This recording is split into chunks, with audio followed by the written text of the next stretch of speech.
Hey everybody, welcome back to my channel in the Creative Archive. My name is Kelly, and today I'm going to walk you through a few basics on how you can get started with photojournaling. So if you're somebody that really appreciates photographs and you love storytelling, and maybe you want to get creative in some way, you've heard about photojournaling, but you don't really know what it's about or how to get started, this channel is for you. And this video in particular is for you because I'm going to offer some very basic ways to get started with this in a way that is fun and playful and lighthearted and doesn't feel like a chore or this massive art project. So I'm going to turn the camera around to the art table and share these ideas. To get started, some people might say, well, you need to start with an intention, and you can if you want.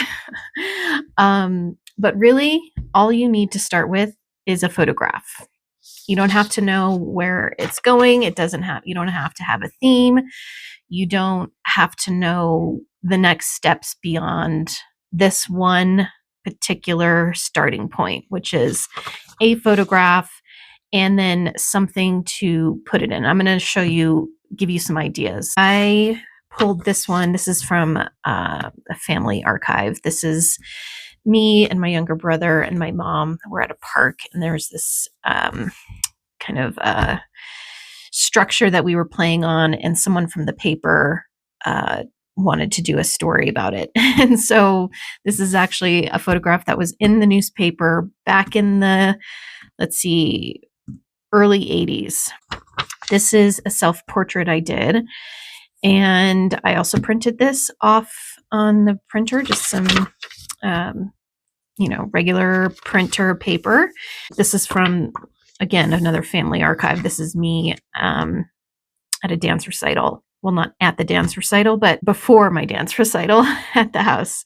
You can use original photos if you want. I would not recommend that, just to make a copy and either scan it. But what I wanted to show you with this is another kind of fun way to use like a photograph is to get some tracing paper or parchment paper. I understand works as well. And you can just kind of like trace the image.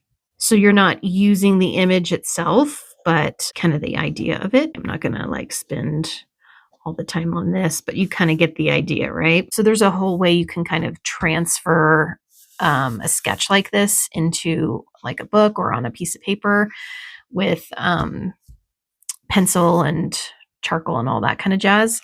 I'm not going to go into that, or you can cut this out. You can cut this out and paste that into wherever you want to journal. That's just another idea of like how you can maybe artistically use an image that doesn't actually use the image. You know what I'm saying? If you're not in a place or don't want to use any of your own personal images, you can find something in a magazine, any kind of magazine. Maybe there's an image that particularly speaks to you and you want to use that as like a starting point or prompt for writing or reflection. So it doesn't necessarily have to be your photograph. It doesn't have to be you in it. It doesn't have to be familiar to you. You can really start with any kind of photograph you want. So the very basic thing you need is an image to start with. Okay. So next we want to think about what we're going to journal in. And there's a lot of different ways we can do this too. So if you have a sketchbook or if you have a journal, you can certainly start with that. You don't even have to start a fresh journal, okay? You can start with one in the middle, glue an image down, and then do a writing reflection. It can be a journal like this, or it can be a small little notebook like this. Okay. If you have any of these lying around.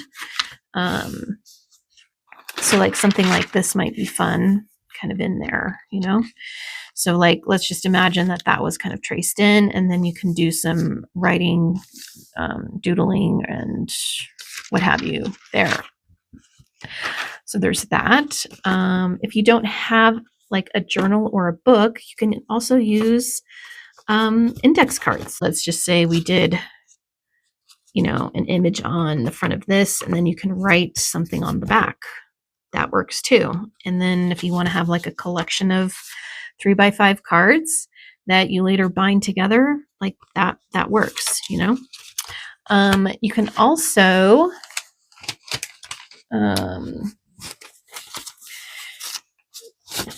you can, let's see, what did I want to say? Well, let's just use this as an example. Like you can write directly on the image itself, and that can be enough. Like this doesn't have to go in a book or go in a journal or anything like that. If you want to just have a collection of loose images that you put in a folder or something, that can be suitable as well. Now you can put attention on like the aesthetic of the journal, okay? But you can also be as low key as you want with this. It doesn't have to be in a journal, okay? We're journaling, but it doesn't necessarily have to be in a book for this to count, okay? So if you want to write on the images or on the back of the paper, that's photojournaling, in my opinion, okay? Hopefully some of these ideas are kind of expanding what's possible here. You can also get something that's like larger if you want. If you want to have bigger images, I did some, like here's an example, like here's an image that I printed out and did some writing on here on the other side. So that works. Like here's an image that's not mine. But you know, I did a little spread here. I also, like this is a small little photo book album. If you have an album like this, there were a bunch of photos in it, something you could do is, you know, you have an image and then on the other side, you can insert, instead of a picture, something written. Your photos could have a reflection or poem or whatever you want to say. So this is another idea. I obviously haven't done that in this, but that kind of occurred to me as something you can hold your photo journal in, is an actual photo album. And you can use the images that are already in there and maybe pull out some to make room for some written stuff to go along with the photographs. Okay, so I've covered like the basics of what you need to get started, which is a photograph and then some type of way to document alongside of it. Okay, and then the other thing you might potentially need is like some glue, or you can fasten images down on paper with washi tape. You'll need some type of marker, pen, pencil, crayon to write with. So there's that. Those are like the basic supplies. Now, this is all analog tips that I'm giving you. This is not for digital. Mostly on this channel, I'm going to be focusing on analog journaling. So I probably will do a couple videos on how to do this digitally, but this video is specifically about analog journaling. All right, what else? And then the last thing I will say about this practice is that you can do it as frequently, you can do it as much as you like, as often as you want. If you want to have this be a daily practice, go for it. If you do it once a month or once every 2 months or whatever, that is totally okay. Like this doesn't need to be a pressured, scheduled thing. So whenever you feel inspired, if you want to interact with an image and have it be like a starting point to a story, I encourage you to do that. And I guess the last thing I want to say, if you're looking for like how to actually start writing or journaling or reflecting with an image. Okay. So with this image, I could start with who's in the photograph and where this is located. This was at Cannon Park in Albuquerque, New Mexico, in 1983. So me and my younger brother, we were really close growing up. We still are. And so I could do a whole little reflection piece on that. Okay.